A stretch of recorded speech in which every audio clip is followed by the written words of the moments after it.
Welcome to Upload Live Training Camp Edition. 3 days in the books, just finished up, and some major breaking news to start off the show from the Indianapolis Colts. There is a foot injury, a possibility. Nobody knows the severity of this right now, but we can say that the Colts are looking into this, and Eason took first-team snaps today at camp. So that is something to keep an eye on. Remember, Jacoby Brissett moved on in the offseason. He was a really decent backup. And then, obviously, they've put all their eggs in the Carson Wentz basket. That defense, I still think, is top 10.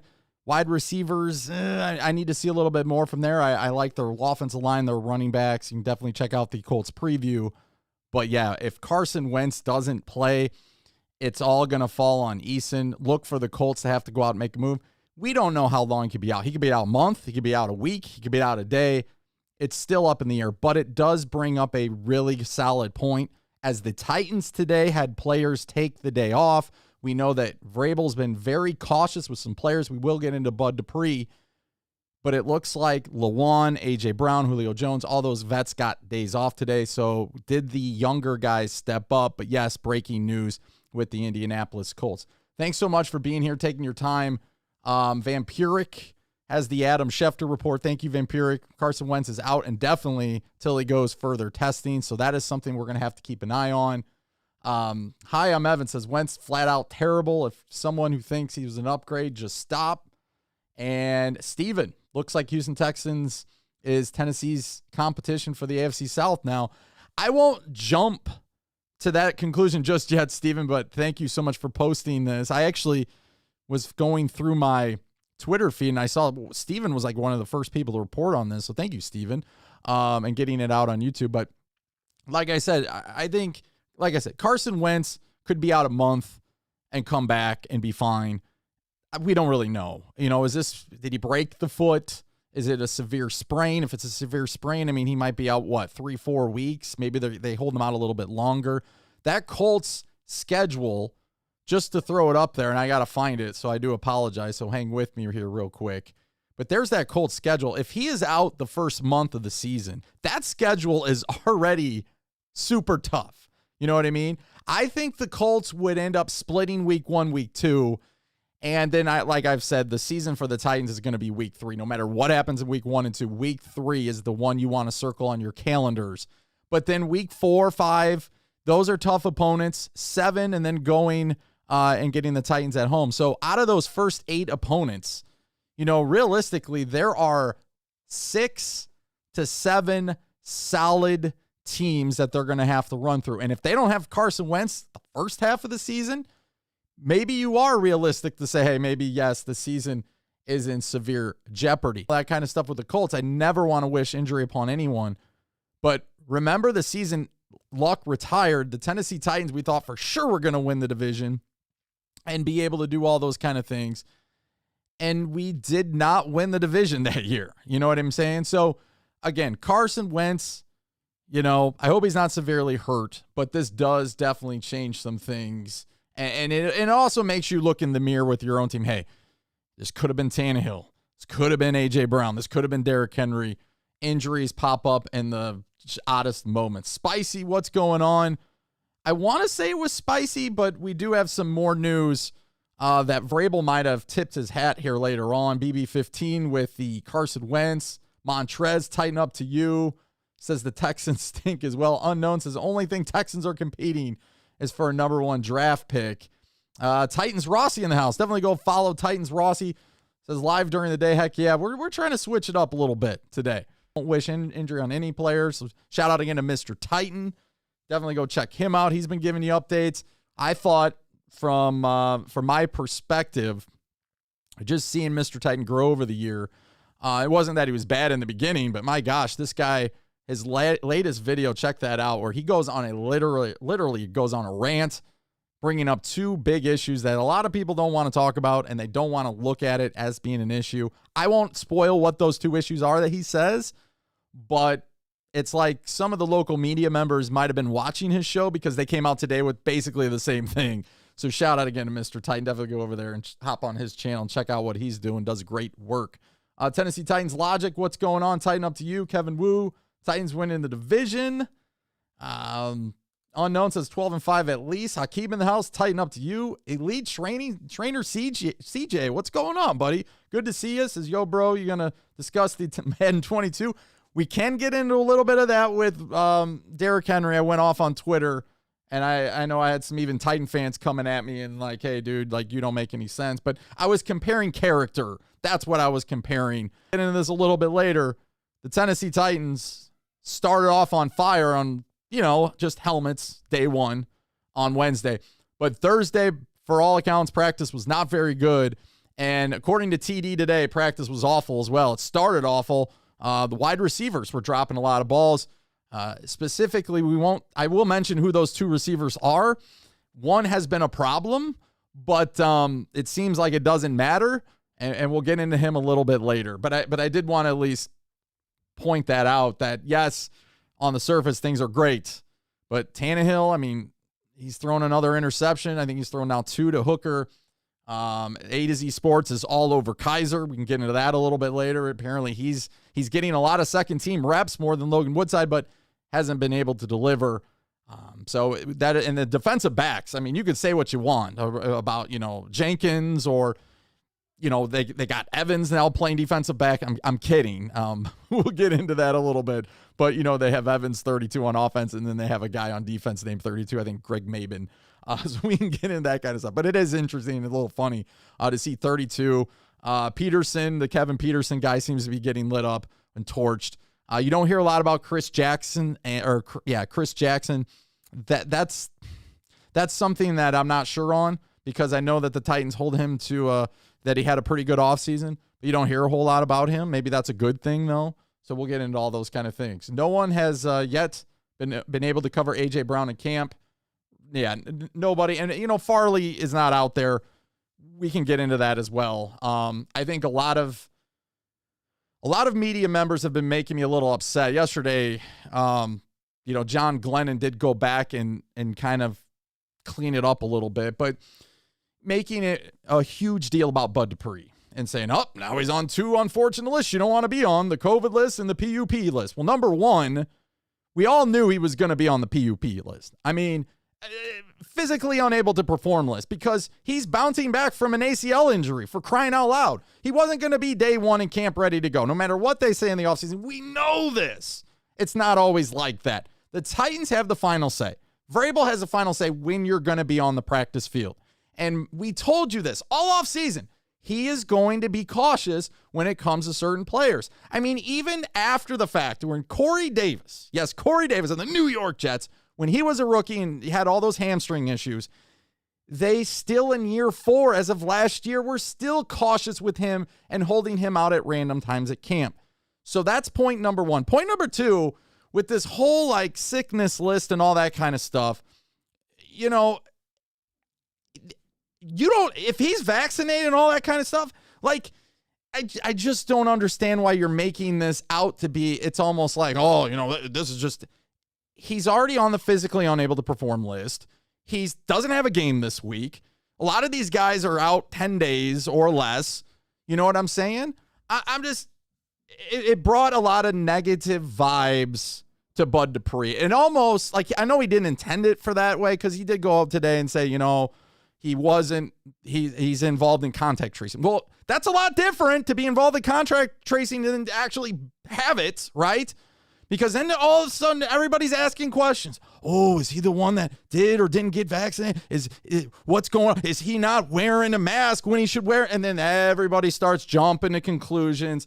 Stop with that kind of crap. It's too early in camp to be dealing with all those kind of things. So sorry, I had to go off on that.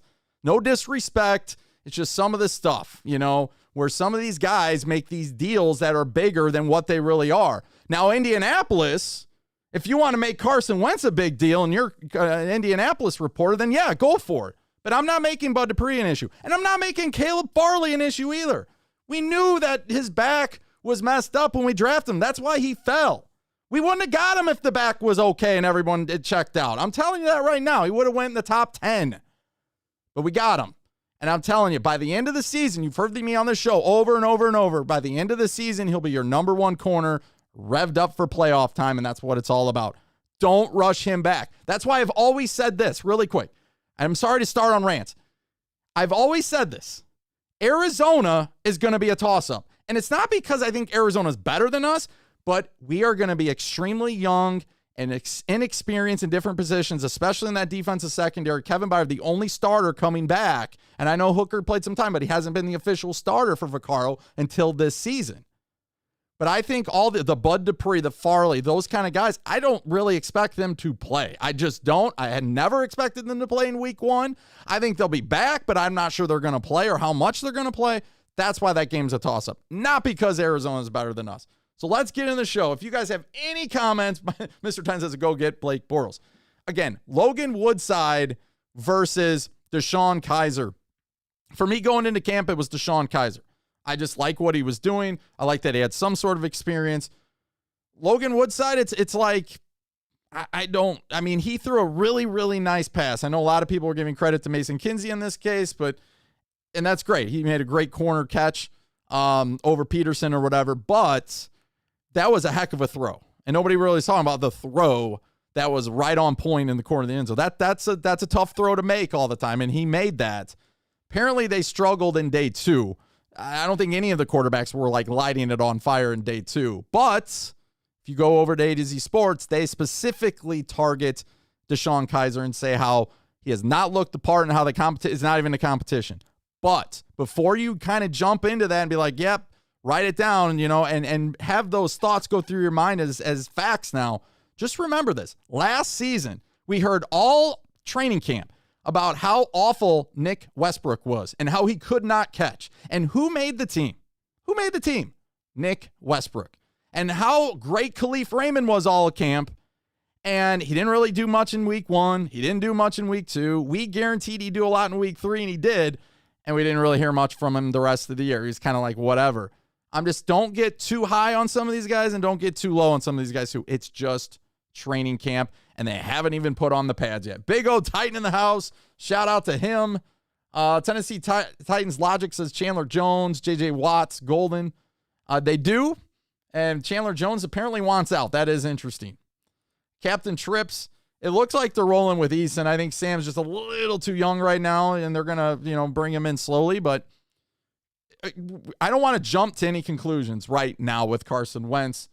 Barnes Boy 03, congratulations. It looks like Aaron Rodgers is officially back and reworked his contract. It looks like it worked for him. Shout out to you. You guys got to be happy. I know in the Vegas point of view, you guys have skyrocketed, and the Broncos are not. They really thought he would go to Denver, and maybe they'll get to Deshaun Watson. Who knows? Josh in the house. What's going on? Good to see you. It's in front of us, and it's football. It's our escape. Let's focus on the Tennessee Titans. So here we go. Yam says Elijah more than a dog. So let's get right into this.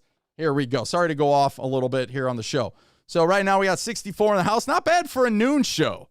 We're competing with 104.5 The Zone. We're competing with Buck Rise. I mean, we're competing with all these dudes, and we still have 62 now in the house. We just lost 2. That's cool.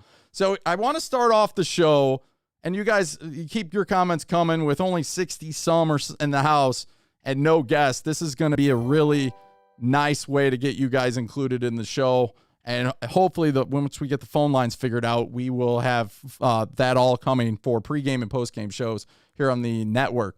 So I want to go ahead and play this, or not play this, but put this on the screen because I think it's important. As I have some of these, we're going to roll through some of these topics here. So let me get rid of this. So we'll start here, the rising and falling, and this is what we know. So we are on day 3. Day 3 is officially just ended. Mike, hey, thank you so much for the super chat, man. I do appreciate it. He says Carson Wentz hurt foot, and definitely, wow, they're trying to gather more information on this. This is breaking news. This is huge news across the league. This totally changes the landscape of the AFC South. You guys have already come to this and said, hey, maybe the Colts wouldn't be. I still think the Colts would finish 2 in the division. Some of you are putting Jacksonville. That's your fairness to you. I mean, that's your right to do that, but I still think the Colts defense would keep them competitive. They just need a game manager on offense, and I think their offense would be okay. But to put them over the top, win the division, go far in the playoffs, they're going to need Carson Wentz to ball out this season. So, Mike, thank you so much keeping us updated and for the super chat. So, rising and falling, you guys can definitely give me your list. Sin City Titan, what's going on? He says, feels bad for Tannehill having to choose between health and his career. Sad it has come to this. And again, if you're going to get on certain players and throw and just go after them, when one of your own, he's been in, it's just a slippery slope. That's why I don't do that kind of stuff. We don't know. We don't know what people are going through. We don't know but ourselves. That's the only people we can really comment. So I can tell you, hey, the other night on my show, for all my guests that were on, I didn't have a great performance. I'll tell you that straight up. I had too much going on here.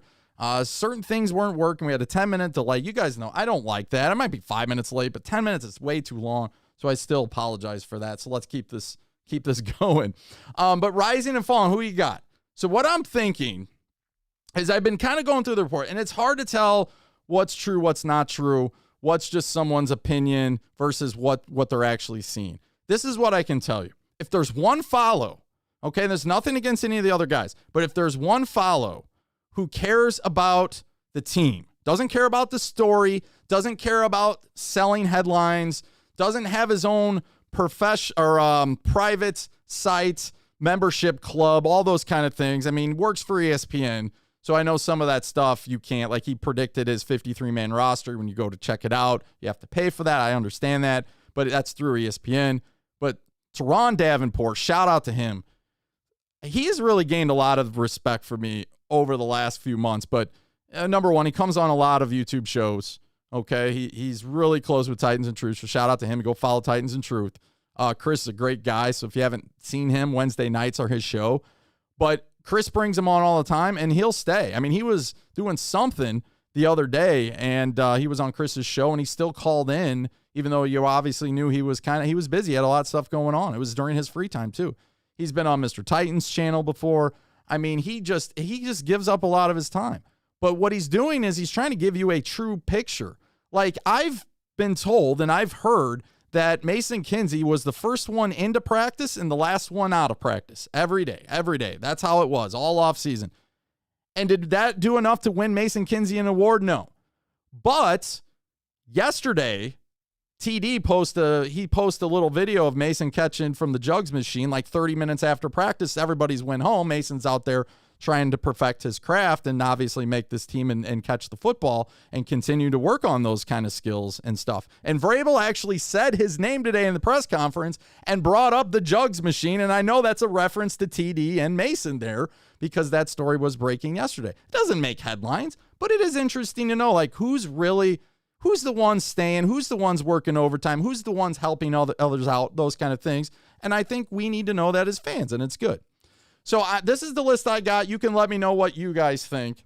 We did pick up a backup center today. Thank you for bringing that to our attention, man.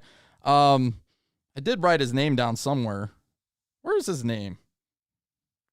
Let's see. Spencer Pulley? Because Aaron Brewer's the issue. He's hurt. He's not at camp or something's going on with Aaron. Aaron's a versatile guy. Mr. Titan and I broke him down last year. And we thought he'd make the team because of the fact that he could play center, he could play guard. They were throwing passes to him in the Cleveland game. I don't agree with it, but they did. But yeah, he can do a lot of things. So he would definitely be missed. So they went out and signed this Spencer Pulley. They signed another cornerback yesterday to bring in here. And like I said, I've seen a little bit of video on him, not much, but they're just looking for some depth guys here. So what I got as far as standouts, we'll start here. Day one, it was all about Racy McMath, right? It was all about Racy because of the great catch that he made, and people were just ranting and raving about Twitter. And he was probably the most name floated around as having a great day one. Now, day three didn't start off great for Racy as he dropped the ball in the opening drills.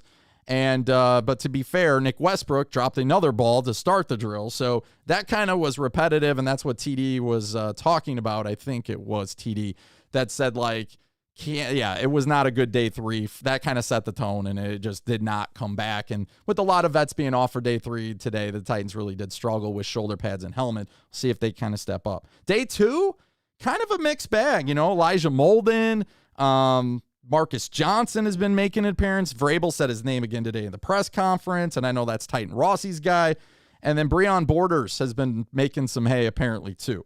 So, I got Tier Tart. A.J. Brown is looking impressive, obviously, better than ever, so to speak, which is good. First day, didn't even have his brace on. Second day, I believe he did. But Molden's exciting because a lot of these corners aren't doing well right now, and if he can step right in there, that's great. Now, the guys that are trending downwards, and again, just from believing what you are reading, because we're not allowed in this practice facility. Now, I think it's August 3rd or whenever. It's a Friday, I want to say. Is it next Friday? Or it's one of these days where you can go watch practice at Nissan Stadium. That's basically all you'll get till preseason opener. Deshawn Kaiser supposedly looked really bad, keeps throwing interceptions, not making good reads, and not throwing the ball very accurately. Greg Maben is my personal one. I don't think he's doing well because every video I see is getting toasted and burnt. Maybe it's a small sample size, but every time he's going out there, somebody's burnt. And again, the defensive backs are at a very strong disadvantage here because they're trying to work on the wide receivers and they're just throwing the corners out there to just kind of guard. So if you break one way or the other, it's you know what I mean? The quarterbacks are closer or whatever the case is, and just it's a lot of open space. A lot of times these plays develop and they take way too long, and the quarterback would be sacked by then or have to throw it away. So I just want to make that a point. But Greg Maben has been toasted, and Kevin Peterson has been getting toasted a lot too at camp. Mason Kinsey's got him a few times. I think they just showed Marcus Johnson burning him the other day. I mean, it just seems like this guy's getting burned an awful lot. Those are the guys I have trending down. What do you guys think? Rossi says upload 104 zoner, upload all day. Thank you so much, man. Let's see. Hooker will have a breakout season. He's picked off apparently Tannehill a few times. Except for the drop. Yep, McMath is doing very, very good. BB15 says, if Bud isn't back, I wonder if we'll grab Justin Houston. Zach in the house, tighten up. As far as Bud Dupree, like I said, you guys feel free to believe what you want. But I'm just telling you, I think a lot of this was expected, and a lot of it's going to be expected throughout the year. Some of you thought that Bud Dupree would play all 17 games. The Titans are worried about winning a Super Bowl. He's not going to play 17 games. I mean, they're going to, and I know that's a lot of money to bring him in. Why wouldn't he play more? That's the argument. I hear that argument too. But I'm just telling you, Vrabel is going to be very cautious with these guys, and he's already showed that. It's not going to change with him, okay? He was a player once. He wants to be treated how he felt he should have been treated as a player, and he's going to do that with these guys. You can get on Vrabel. Now, there's some things I don't agree with, but Vrabel, for the most part, I mean, he is a player's coach. So he does put a lot of emphasis on the players, and he wants the individual player. That's why he always says player. He plays a player about 5,000 times in his press conference. I'm shocked he even says names in press conferences this year. He says way more names than last year. I mean, for crying out loud, today he said Mason Kinsey's name for the first time. And it was weird because it's like he was very hesitant on saying Kinsey. Like, hey, he's playing in his mind, Kinsey. And he says the name. So he did a good job. So shout out to him. Your numbers are actually doubling what you read. You have 120 watching. Oh, it only showed 60 or 70, so I'm not really sure why that is. But thank you for that. I appreciate it. Mr. Titan, no, you're better than A to Z Sports. Your interviews are, and now you need to go on more of those rants. You're good, man. You are good when you just rant. I like it. That was awesome. Ryan, tighten up. How are we doing? Did you watch the MLB trade? No, I didn't. If you keep me up, I know the White Sox have made a few trades. They can't score runs anymore. They got destroyed by the Royals, 3 out of 4. But I know they made a trade with the Cubs, and then they brought a shortstop or second baseman in from the Indians. Cage, without Carson, I think the Colts will be well below 500. See, and Cage, that's a great point. And again, the Colts got a very tough schedule. But if you're just looking for a game manager and you're going to run the football, last year people don't realize this, but Phillip Rivers, for how much attention Phillip Rivers got into the playoffs. They fell by 3 points, 27-24. They had a chance to win that game. But Phillip Rivers, leading receiver on the Colts. I don't know if this is good for Phillip. I don't know if this is good for the Colts. I don't know if this is bad for the receivers. Was Hines, the running back. He was the leading receiver as far as receptions. So the Colts, if they're going to do that kind of stuff, and they're going to focus on the run game, then I think Eason can do that okay. Because that defense, if they rebound and that defense shouldn't say rebound, but come back like they were intact last year and they produce. I think some of those guys overproduce, but I think some of those guys are underrated. I think the Colts will still obviously be a threat. They'll still be a threat in the division, but everything was riding on Wentz. And if you can't have Wentz, like I said, for a significant moment of time, that's not going to help them get to where the Colts fans think they're going to go. You know, I just read NBC Sports came out with their power rankings, their first one or whatever. And I'm waiting for the Titans, and I'm thinking, well, the Titans aren't going to be top 10. They're not going to be top 10. They should be, but they won't. And sure enough, they're not. They're 11, but who's 10? The Colts. So there are a lot of people that still put the Colts in a better situation than even Tennessee Titans after the fact of Julio Jones because they don't believe in our defense. Well, my question to you, my question to those people, do you believe in Carson Wentz? And people keep going back to 2017. Yeah, he's going to come back to that. That's great. But if he doesn't, that's my thing. I've never ripped on the Colts, but that's just kind of my point. I'm an award, so let's get into that real quick. The awards are next. Boom, here we go. These were the awards. And honestly, I don't think it's that big of a deal because I'll go back to the last 2 years of Vrabel and who won these awards, and you'll see a common theme here. Now, Nick Westbrook won the wide receiver. That one shocked me the most. I honestly thought Kinsey was going to get it. From everything I've heard, Kinsey has been working his butt off. And not to say these other guys aren't, but Westbrook did kind of surprise me a little bit. Again, you don't really know what's going on behind the scenes. That's why when people tell you certain things in the media, they don't really know the full story either, even though they kind of claim to. But yeah, Westbrook surprised me. Tier Tart was playing a lot of pickup basketball in the offseason to work on his footwork. Tier Tart's a guy we were a little skeptical at first because of his background with being on Last Chance U. Didn't even make it to game one. He was already kicked off the team. Some people with, Vic Beasley coming, and then we had, I'm not even going to say the former first round pick that we cut last year. Couldn't even really get on the field. Like the commitment. But if you look, Tier Tart and Kobe Smith was the other guy's name, which I don't think we brought Kobe Smith back.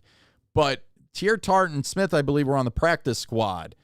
And that would have been a time just to give up and just do whatever. Tier Tart didn't do that. He battled through it, and eventually it paid off because you guys know Tier Tart got on the field. Now, he made one mistake. He stepped on some dude's face or whatever. Not as bad as Hainsworth, but you know what I mean. But Tier Tart works his butt off. Vrabel loves these kind of guys, and I don't blame him. Robinson, the hardworking guys that love football, that's Tier Tart. He stuck with it. He continued to show up and produce and work his, like I said, butt off, even knowing he wasn't going to play on Sundays. And then it eventually paid off for him. But apparently we even went to the next. Now he wants to be considered part of the starting crew. So he's take that upon his shoulders to get that done. Anthony Ferkser, shout out to him. I mean, he knows this is a very, very, very big season for him. He's going to be the guy, and there are question marks with blocking in key situations you're going to put him in, but he's going to get he's got to come through. He's got to be the guy. He's going to have to figure it out, and shout out to him. I mean, he ran a camp. I'm sure he didn't get the award because he ran a camp, but again, he's doing camps. He's doing stuff for the community, but he's also working really, really hard to better his craft, better his blocking. So shout out to him. And then this one I didn't see coming either. Laurel Murchison was a guy that didn't really get a whole lot of reps last year on the field. He was kind of spotty here or there, but supposedly he was one that also stepped up. So you can see the defensive line. I think the guy that gets underrated from all this is Simmons. I think, and Mr. Titan already kind of mentioned Simmons, but Simmons is a guy that I think is pushing all these other guys. Remember Casey pushed Simmons so much. It was Casey. But like I said, Casey is gone. And then Simmons kind of took that role over. And that defensive line wasn't great last year. They were okay, but they weren't great. And at certain times, they were being able to get run on, which I think is a very underrated key this year. We cannot get run on this year. We're going to have to stop the run. But when you look at Simmons, I think he's pushing these other guys. So shout out to him. Is there anything about Dez Fitzpatrick? All I can tell you about Dez Fitzpatrick is the Titans are pushing him out. That's all I know. When they do their little clips on the Twitter, as far as the Titans brand goes, they like to push some of these younger guys out that they've drafted or are new to the Titans. You don't see some of these other guys, but you see a lot of Dez Fitzpatrick in those clips. Like, he can't be guarded and all that stuff. All I'm saying is don't fall for any of that stuff. That is just all. I'm not saying it's propaganda, but you know what they're doing. They're trying to kind of pump up the young guy and get you excited about him. I think he'll take some time. Right now, I don't have him in the top 4. He'll make the team, though. He's going to make the team. I mean, for crying out loud, they traded up for him. They traded 2 draft picks to move up to grab him from Louisville. But there's very mixed reports on him. You know, there are scouts that said, you know, he wasn't even the best receiver at Louisville, which is a guy I really wanted the Titans to get, but a lot of you didn't because he was too small, but we'll just leave that for another day. But, you know, he's going to get a chance to produce preseason games. I've told a lot of you guys this. Preseason is the big thing here. We're going to get to see these guys. Week 1 preseason against the Falcons, you're going to get a lot of these guys. You know, you'll probably honestly get Mason Kinsey returning starting punts for the first half of that game. Chester Taylor will probably get some more reps. Cam Batson has obviously had some experience in this, and he's been put in this situation a few times for the Titans. So I kind of expect they know what they're getting in Batson, and they're going to see what these other guys can do, but I could be wrong. But you're not going to get, you know, a lot of these starters. You know, Josh Reynolds, speaking of injuries, I mean, Josh Reynolds left yesterday at camp, and he didn't show up today apparently either. So we'll have to keep an eye on that, what's going on with him. The Titans are always very tight-lipped when it comes to injuries, and a lot of times we have no idea what's going on. So, but yeah, Dez has been working hard. They have showed him in clips, but like I said, when the Titans are throwing him out there consistently, I'm going to always kind of take that with a grain of salt. I get why they do it, and it's great, but it's not going to tell the whole picture. So that's why. But rising and falling, if you're just joining us, we'll move on to a different topic. And you guys, again, if anything is of interest to you, so a lot of guys to follow when we're talking Titans. Fortunately, we can't be there. Fans can't be there. So it's the job of the local media to keep us informed, because other than the national media telling you about Julio Jones and stuff, we're not going to get a lot of these camp battles that we're really looking at. You know, you might get an occasional story on Taylor Lewan. Like yesterday, Paul Kaharski tweeted about him going to the bathroom or something like that. I don't really care about any of that, but it's good to see Taylor back on the field, even though they did give him the day off because they were cautious with him today. But like I said, rising up, I got right now Elijah Molden trending up, Nick Westbrook, just for that award he won. And then they've mentioned his name in press conference. That's a key. Tier Tart for a lot of great things, not only besides the award, but what he's been doing on the field. Racy McMath, Breon Borders, Marcus Johnson is getting compliments from Vrabel. That's something to keep an eye on, but we'll get to him in a minute. And then A.J. Brown trending down. Peterson and Maben, I mean, just whatever. Were they really going to make the team or not make the team? We desperately need a corner. So we need someone to step up when Farley's out. And Deshawn Kaiser, according to AZ Sports and some of these other people that are reporting on the Titans, they're not very happy with his performance. Now, day 3, all I can say is there were early drops from McMath and Westbrook. TD said it wasn't a very good practice. A lot of the vets were off. And the Titans, as you guys have mentioned, the Titans did sign Spencer Pulley at center to replace Aaron Brewer until he's healthy. And then Josh Reynolds apparently didn't show up. Now, the kicking battle, we can get in this really quick. It's kind of a deadlock draw, and I think that's why Mr. Titan was so fired up yesterday. Day 1 and day 2, Hallbill and McCann both went 5 for 5. Day 2, I should say, that was day 1. Day 2, McCann and Hallbill both missed 2 of the 5, so both of them went 3 for 5. McCann actually missed a 40-yarder. Haybill missed a 37-yarder, and then both of them missed a 49-yarder. That's that's a very small sample size, but we do know going into camp, McCann definitely had the advantage because Vrabel told you how great he was last year, and we didn't even know that last year. So for Vrabel to say that, we definitely know he's doing good. So let's get to some more of your comments before we change the subject. Raven says, Dez, okay. Robert, Caleb is an X factor in this defense, is my opinion. He's going to be an X factor. I totally agree with Robert. But I think Caleb, I'm not worried about him. I think they're taking their time. Why would you not take your time with him? Why just throw him out there on like day 1, day 2 of camp, and just be patient. Make sure he's ready.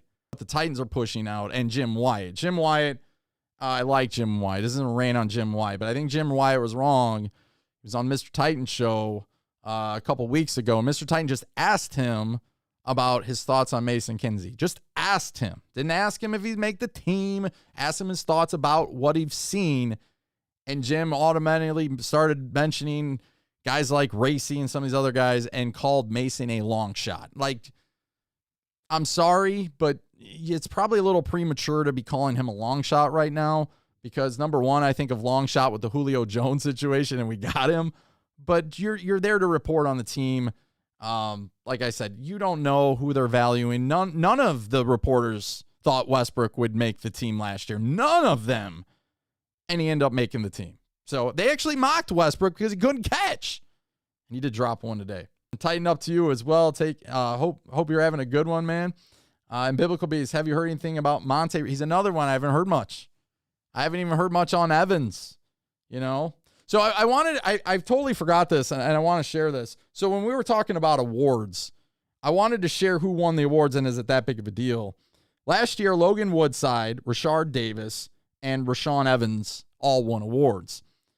And Logan Woodside made the team as the backup quarterback. That was well noted. But Rashard Davis got cut this season. He didn't even make it to training camp. And he was put on the practice squad. So that obviously didn't mean much. And Evans had probably one of his worst seasons as a Titan after winning this award last season. So I went back to 2019. Marcus Mariota, Cam Batson, Matt Dickerson, and David Fluellen all won awards. David Fluellen was one of the most overhyped Titan I've ever seen as far as a practice squad / last role guy to make the running back position. I mean, Fluellen would literally go, I think it might have been that camp, 2019, if I'm not mistaken, where he literally didn't practice at all at training camp because he was hurt, and he still ended up making the team. Like, they love Fluellen. And at, moments, I think he just had bad luck, to be honest. Like, he was thrown into the Patriots game, I want to say, and then he got hurt. You know what I'm saying? So I don't know. There are certain situations with Fluellen, but again, Cam Batson, we know they loved him, and he ended up making the team. He got hurt, and then they obviously got hurt that year, and then they brought him back last year, and he did some good things. And then we know Marcus Mariota, they were trying to push Mariota that year. They did the highlight video of Mariota to try to push him. And then with him playing at Oregon and his high school in Hawaii, remember that little series they did, documentary? And then they gave him an award. I think they were just trying to push him and just try to say everything's fine. But I did want to point that out. Are these really that big of a deal? Honestly, probably not as much as I thought it was. But I thought maybe it would have been kind of cool if Kinsey would have got one. So let's keep going with this real quick here if I can find them. And here we go. This is my last thing I want to really kind of spend some time on. And it's right here. Boom. So this is kind of breaking as far as Titans go because it was brought up. And you can go to Paul Kaharski's site. He's got it on there. He's got it where Vrabel answers this question. But Vrabel kind of gives you a little insight of what that I'm not saying last roster spot, but these guys are the ones competing. So when you guys come to me and you're like, oh, well, Marcus Johnson, maybe he'll beat out Kinsey or some of these other guys. Racy McMath, he's another one. Maybe he'll beat out Kinsey. I don't really think that's true because they're not really, yes, they're all trying to make the receiving core, but special teams is a very significant role, but so is the slot position. And not all those guys can play slot. But it looks like Vrabel narrows it down for us. Now, he does mention Kinsey's name first. Does that mean anything? I mean, obviously, they're not in. He goes Kinsey, Batson, then he goes Taylor. I don't really find anything into that. I mean, it is what it is. I think he was really trying to make sure he was getting Kinsey's. You could tell he had it on his mind. But the interesting part, he did bring up Jugs Machine. We know that TD came out with a video yesterday of Kinsey staying 30 minutes after practice. And basically, Vrabel said, you making this team is not going to be because of your jug machine. It's because it's going to be what you do on the field, obviously, in certain situations, how you handle certain situations during a game. Do you make the right decisions, the right reads, and all those kind of things? And basically what he's saying is there's a lot that goes into this and not just working out in the jugs machine. It is interesting he mentions that. Now, Westbrook is another name in this. Obviously, he's not in this mix, so he wouldn't be in this tier, but it looks like, from Vrabel's point, these are the three. Now, to start everything out, it was Kinsey and Evans. And then we went to Kinsey and Batson, and now we're Kinsey, Batson, and Taylor. So what could happen here is you guys know me. I've always been very pro Mason Kinsey on this channel. But I would say this, when it comes push come to shove, you could have a situation like what happened to the kickers. You got the two kickers going at it, Joseph and McCann, we're keeping track. And during the last week, they're like, nah, we're good. We don't need either one of them. We'll put one of them on the practice squad, which was McCann. And then we'll bring in a veteran. So we'll go out and get Koskowski because Vrabel mentioned how he lives down the road or whatever. So you could get a situation here. Kinsey, Batson, Chester Taylor, and they're all competing for this role. Right now, I would have Kinsey 1, Batson 2, Taylor 3. But I think the Kinsey-Batson comparison is going to really come down what Vrabel wants. And like I said, a lot of it's going to come down to the wide receiver coach and more. He's gonna endorse one of these guys. But the question would be, okay, if he endorses Kinsey, is that going to be enough for Vrabel to say, yes, let's keep Kinsey? Or is Vrabel going to overstep and be like, I understand you want to go Kinsey here, but I got more experience, more trust, more faith in Batson. He's done it before. He's been here before. We're not going to shake things up. We'll keep Batson. That's the unknown. We don't know about that. But this is kind of some news because we're going to monitor this situation. Some of you don't care about it, but I challenge you to care about it because the kicking situation's an issue. The backup quarterback situation is an issue. Mr. Titan was right about those two things. But the other thing that's a huge issue too is punt return. Because if the defense finally comes through on third down and they're not like dead last in the league, and let's say they improve, and they're forcing punts, and your punt returner is fumbling the ball, or like an Adoree Jackson, what he was doing with the football and putting us in bad situations, that's a problem. And that's a huge part of the game. So, again, I understand. Some of you are like, yeah, these guys won't play on offense. I don't even care about them. You should, because one of these three Vrabel told you today will be returning punts. And that's a very, very, very serious issue with the Tennessee Titans going into next season. Because Cam Batson, okay, fine. If you want to go Batson. Kinsey is one that he might look great in practice, but your confidence level in him, he's going to have to go out and prove it, right? Because he's not been in that situation in the NFL. And Chester Taylor, I can't even really speak on him because I don't know if he's been put in certain situations. I think he came from the Colts, so maybe he did. But if you're trying to get to the Super Bowl, you're trying to put the best team out there, that's where you got to value, okay, if Kinsey's kicking butt out there, yes, he hasn't done it in the field because he hasn't been given a chance yet. You kept Wyatt Array around, and he's still around today, and he never got on the field when you brought him in. He was with 4 teams a year. Nice. Don't come to me during the season and talk about Maben, don't come to me during the season and ask me about punt returns, because remember, this day, July 30th, 2021, you were more concerned about Maben. But Ryan Tannehill, as you guys have mentioned, I believe is an 87. He's tied with Dak Prescott. Yes, that's true. But Tannehill is in the top 10, and I think that's all we could ask for as far as a Tennessee Titan. I was more worked up on Henry. Henry, Adams gets to be a 99, and I get it. Adams had 115 receptions. He had like 18 touchdowns. I get it. But if you go back and look at Adams' career, he's had 2 seasons where he's put up 100 receptions. Yes, you could say he's the best wide receiver, but does that give you a 99? Is that, I mean, if it does, then fine. Because then you would say, hey, who's the best running back? And they said CMC is the best running back. And I don't agree with that, him coming off injury. And they do value receiving yards and receiving way too high, I think, in video games. But that's part of it, right? But the dominance, I know you have to be a versatile back in this league, but the dominance of what Henry gives you, and people forget the fact that he was running last year with an offensive line that had nobody make the Pro Bowl. Nobody got any respect on the All-Pro team as far as the offensive line. We know Henry did. And then the year before, when Derrick Henry had a great monster season, remember they gave Run CMC both the slot position and the running back position, right? They gave him 2 positions on that All-Pro first team, and they put poor Derrick on the second team. But Derrick is at 96, is kind of, I agree, it's not a total slap in the face, but you wonder, number one, if he was on the cover, if he would have been a 99. And then number 2, you just wonder what he has to do to get to be a 99. That's all I'm saying. Like, I get it. He's not the best receiver in the world. Totally understandable.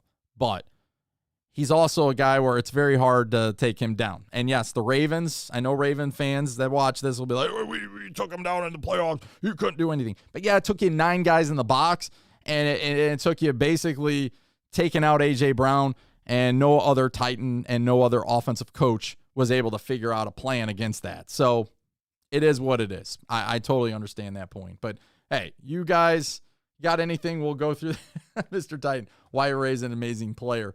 Henry's the best back in the league. Jets gang. What's going on, Jets gang? Thanks for being here, man. Steelers. How about that? You want to bring up the fact that you smashed Derrick Henry at the goal line. That's I was shocked on that. But what's even more shocking is that dude that hit him used to play on the Titans. But that dude also got hurt. Didn't he like break his shoulder on that hit too? But to your defense, he did make a nice stop there. I am interested in what the Steelers are going to do this year, and if you guys are sold on Big Ben or not. This is interesting. Let's see. Jets gang, Corey Davis better than Julio. You let us know about Corey Davis. We'll keep an eye on him. Him and Elijah Moore might be something special. You got your quarterback finally. Zach Wilson or whatever signed his contract, so shout out to you guys for that. But we'll be definitely interested in to see how he does for sure.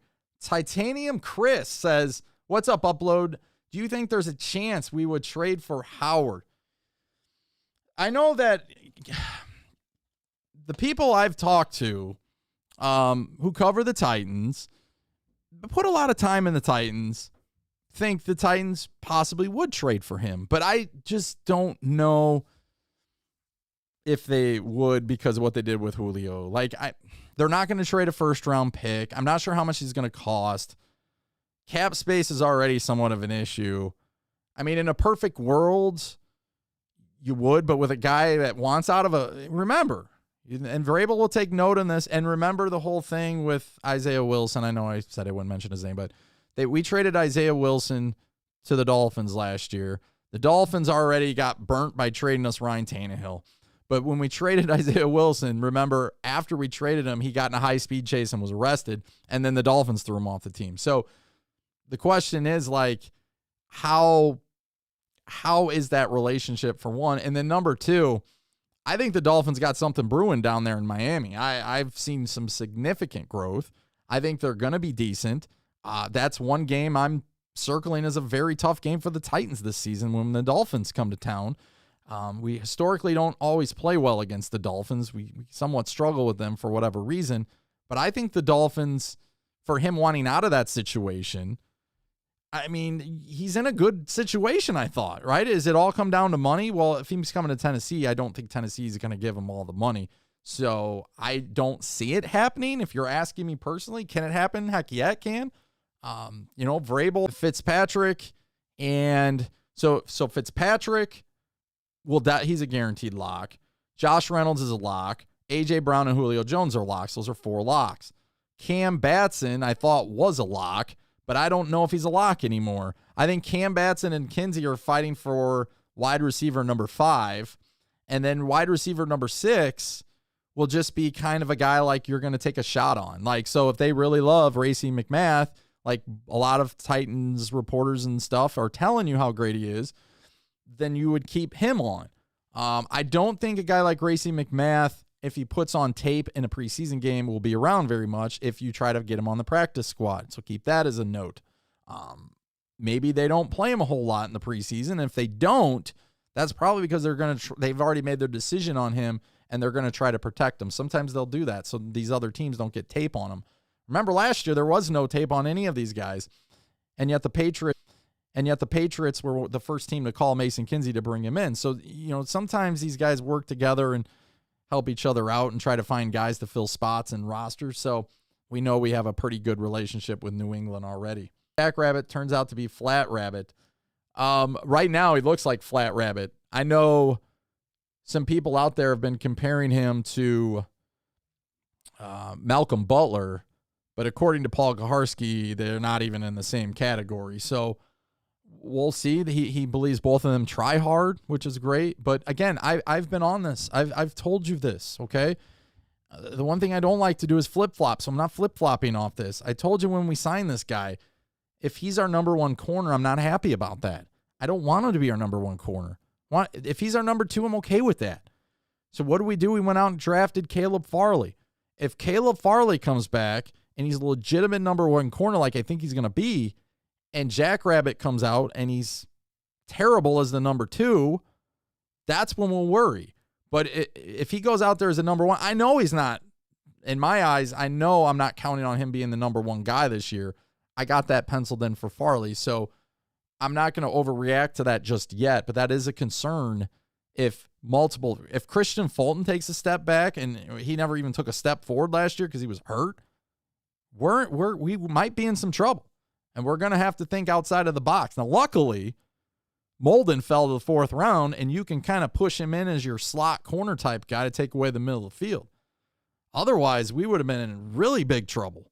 And if Caleb Farley, then we're just in trouble. I mean, let's just be honest. And I'm going to have to make an apology video for drafting the guy. But if that fails, our secondary is going to be in a world of hurt. Davis is good at catching contested balls. QB puts him up at point, but we never threw him the ball like that, honestly, as Titans. I'll be honest with you. We did not want to throw Corey Davis a lot of 50-50 balls for whatever reason. Patriots have a spy in Tennessee. Honestly, I can't be mad about seeing the Browns do their thing, man. Yeah, it's been a long time coming. Are you sold? Go Steelers on the Browns. Are you sold on them? A D-Man says Wentz injury isn't anything major. And Joey Million says Wentz thing sounds like the Mixon thing last year or Cam Newton the year before that. And then shout out to Titans Wheeze. He says Borders looks improved, and that's all we can really do right now. What's up, Titans fans? Detroit versus everybody. Good luck to Detroit.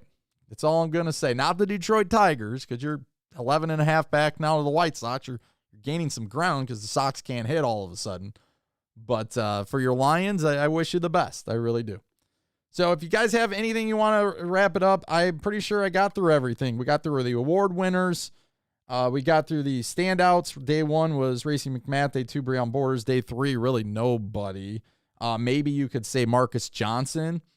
And then Elijah Molden's been getting us some good news in there too.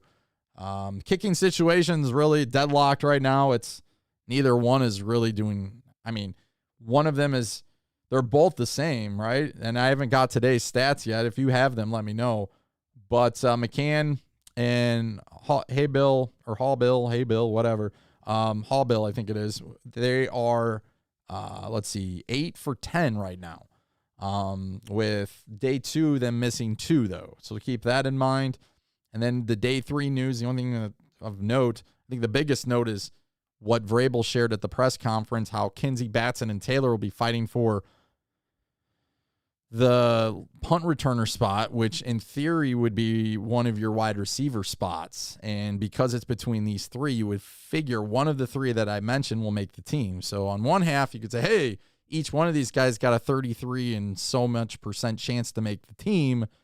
But I am skeptical because the Titans have done it before and they could do it again here. If one, let's say Batson wins and they're not comfortable on Batson 100%, like they're okay with it, but they're not okay, and someone else comes available to them, then they'll release Batson and they'll sign whoever gets released from another practice squad, but from another team. So that is something to keep note. We've already done it with kicker. So why couldn't we do it with kick returner, punt returner? So again, it's going to come down to one of these three, but you could see a wild card as someone new to the team.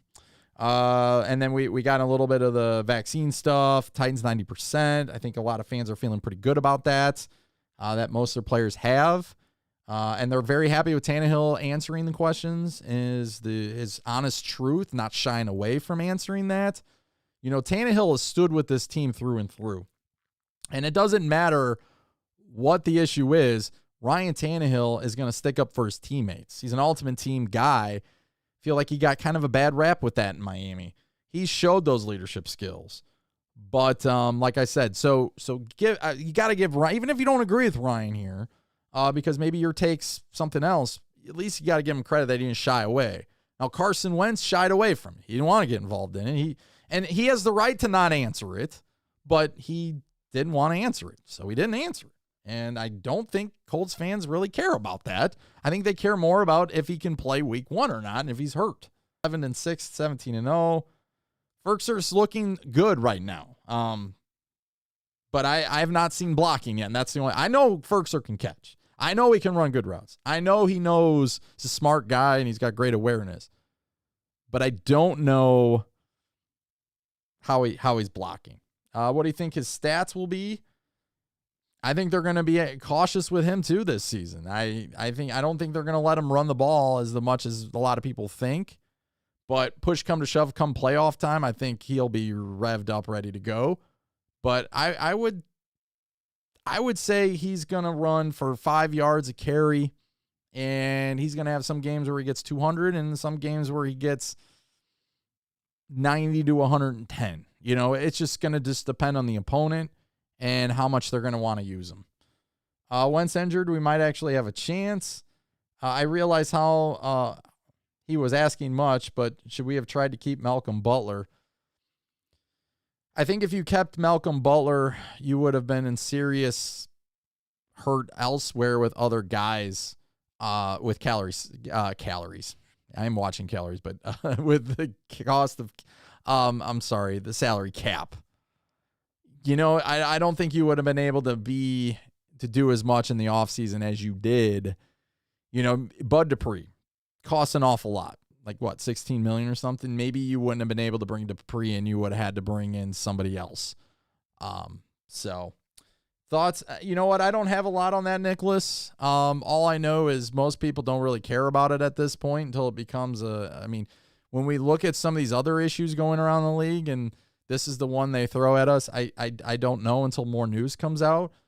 But hopefully, you know, there is no suspension, and hopefully this thing just will get worked out, and hopefully only one of these groups that's suing him. I mean, everybody has the right, I guess, or none of us have the right not to be sued, so to speak. Any of us could be sued for whatever reason. A kid could go out in your trampoline in the backyard, fall off, and sue you. Even if you didn't even tell the kid to come in your yard, for crying out loud. But I think the issue is going to be, is it going to be an issue where there's going to be a punishment in the league, and then will this go away? Weaver, I would still think Weaver's a bigger issue going forward here until that gets resolved. But until then, we'll see what happens. Let's see. Once it's corrected, he'll be a franchise kicker. I want to keep the newer kicker. Okay, Hallbill. Apparently his kicks have been low line drives, and McCann's have had some lift to them. So I'm not sure if that matters in the grand scheme of things. Do we trust Adoree Jackson to return kicks for us? Adoree Jackson's not on our team anymore, but if you're a Giants guy, which I'm assuming you are, do not have him return punts. Trust me, he did really good at USC. He's got a lot of speed. Just don't do it. He only cares about, like, when he's put in that position, you can tell, like, that's what he cares about. He cares about returning punts. So when he's playing defense, he's worried about returning punts. That's never a good situation. Just let him do his thoughts. Thoughts on Sherman? I don't have any. I don't think he's coming to the Titans. So I'll say that. Could it happen? I guess, but I don't see that happening right now. And do you think Jeffrey's going to have a best season? Or do you think he will be, do you think Jeffrey's going to have his best season? I personally, JJ, I do. I think he is going to be one of those guys that's going to be extremely important, especially now that he's going to get some help. Remember, none of these guys got any help last year in the pass rush department, and it kind of all fell on Simmons. And then teams were able to do other things. So I'm just saying, when the secondary will be helped out, if there's a pass rush. Byard will be helped out. Evans will be helped out if there's a pass rush. So if we can get some pass rush going, Landry, Bud Dupree, Autry, and these guys can step up, we'll be good. If we don't, then I think a lot of these guys will continue to suffer on the defense. Upload, have you heard anything on Tier Tart at nose tackle? He's looking to probably try to fill that role that was left behind last year. With, oh my gosh, I forget the guy's name. Oh, does it start? You guys know. It's been a long day. Jones, Daquan. How could I forget Daquan? So Daquan Jones, we need someone to fill that role. Daquan was a guy that never got any credit for anything he did other than the time he did not sit on Phillip Rivers and it cost us a field goal. Other than that, I think Daquan Jones, very underrated guy. So if you're a Carolina Panther watching this right now, I think you should be excited about him. But for the most part, I think, you're going to have to see one of these guys step up. And that's why Murchison's been working so hard. And that's obviously why he got an award. And that's Tier Tart is a guy that definitely can see he's got an opportunity. I did not hear he's out for the season. I've heard he's out indefinitely until he gets looked at. And if that news changed before I got on the air, let me know. Racing McMath will be super good. Mark my words. We'll see what happens. I know he dropped the ball today. He's dropped a couple before this point in OTAs, but he's definitely made some highlight plays. Something you should at least pay attention to. I think we need Houston as a pass rusher to match. That would be nice to bring those guys in. Both those guys had 15.5 sacks last year for the Colts. Where does Jacksonville stand right now in our division? Right now, I got them third. I did do a video on them, but I got Jacksonville third, but I think they're going to be significantly better. But just remember, when Peyton Manning came in his rookie year with the Colts, he was 3-13. Next year, Manning was 13-3 and got a bye in the playoffs. And who did they lose to? Oh, yeah, Eddie George and the Tennessee Titans. But that's for another day. So what I'm trying to say is Lawrence could be the greatest thing since sliced bread, whatever that means.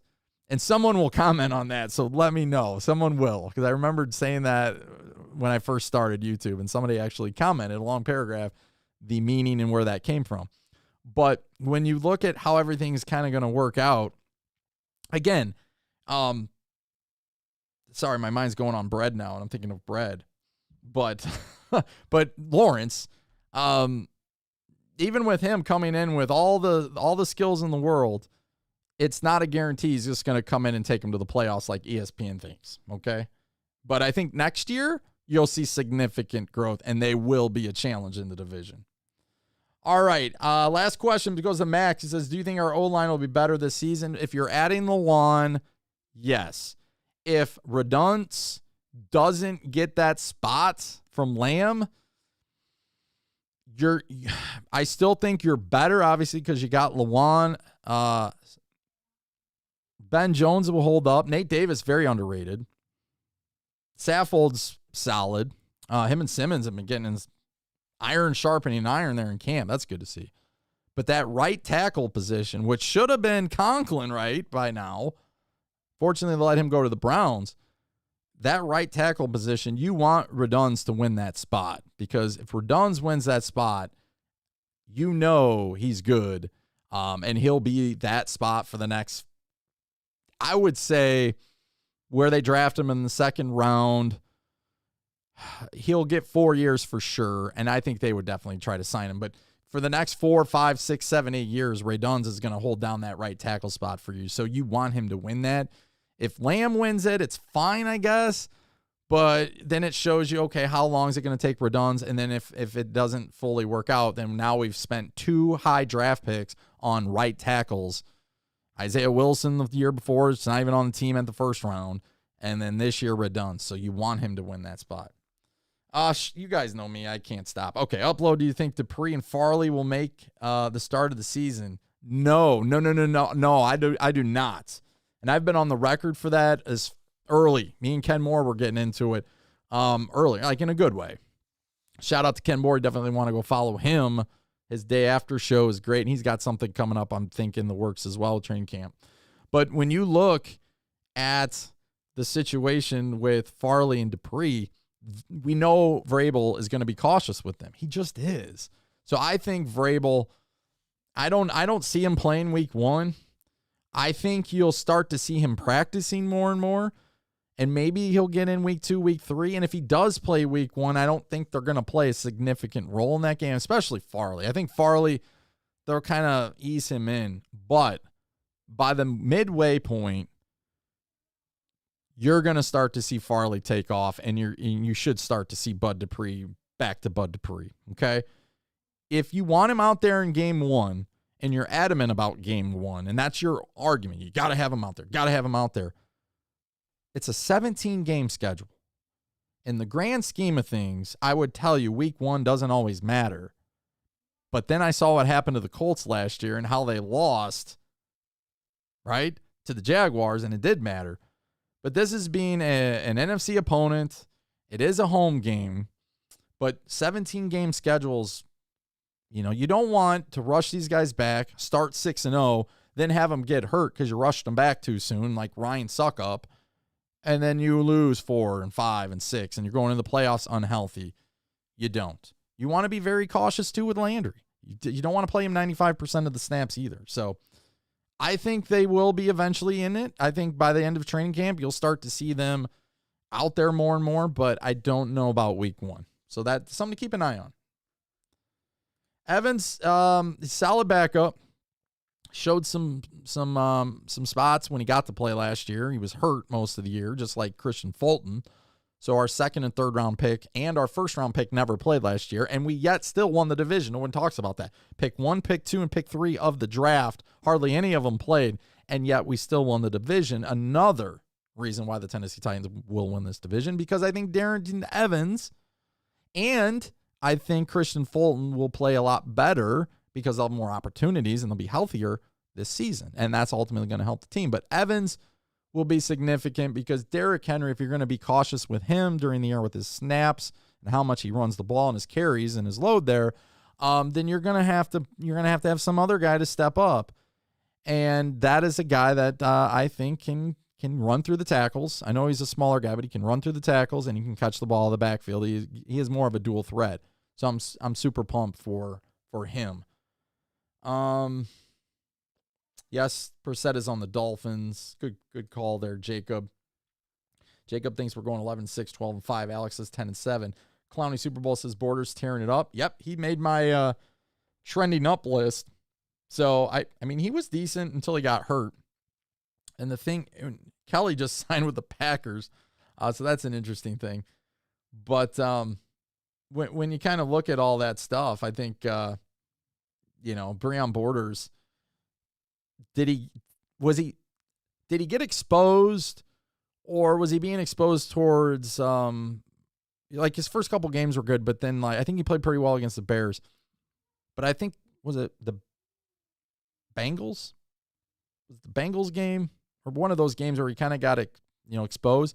Was it because he was kind of hurt? And then after he got exposed, remember, he was done for the year. So we'll see what happens. Titans for Life says 12-5. Hey, guys, don't forget to hit that subscribe button. Tighten up that like button. It definitely just helps the channel. I do appreciate everything, you guys being here early. And then you guys commenting and sharing your thoughts. We did a lot tonight, or this afternoon, I should say. But I'm ready to hop off. I get ready for the softball tournament thing I got to run. I hopefully will be back tomorrow, and we can talk more about training camp. Tomorrow will be the last training camp before the day off, and then they'll have the day off on Sunday, and then they'll be back in pads for Monday. So that should be a thrill. But you guys, like I said, are awesome to be joining me here. We got up to 129 on an afternoon show. That's awesome. We got to do this more. So, again, if you guys hear anything, definitely leave a comment. We'll kind of monitor what we talked about today. Carson Wentz early. We talked about the risers and the, so to speak, trending down for the Titans. We talked about the kicking situation. We talked about the vaccine situation with Tannehill and how the Titans are 90%. We talked about day 3 stuff with drops and not a good performance today. A lot of the vets were off. Josh Reynolds still out. Those kind of things. We signed Spencer Pulley. You guys told me he's from the Giants. A good call there. But Marcus Johnson's looked really good apparently. But again, and then Vrabel kind of told us what's on the bottom here, that, Mason Kinsey, Cam Batson, Chester Taylor are kind of fighting for that last or the punt returner spot, which PK goes on to say will be a roster spot. So one of these 3 will get one of these roster spots. So we'll have to keep an eye on that. But like I said, it was a fun show. I hope you guys enjoyed it. And like I said, anything breaks or whatever, try to pump out some video when I get back home. Otherwise, hopefully we'll be live tomorrow, and we'll be breaking more of this stuff. Our traditional time, more 9 o'clock. We'll see what happens. But you guys, again, were awesome. And don't forget to hit that, tighten up that like button. Take care. See you soon.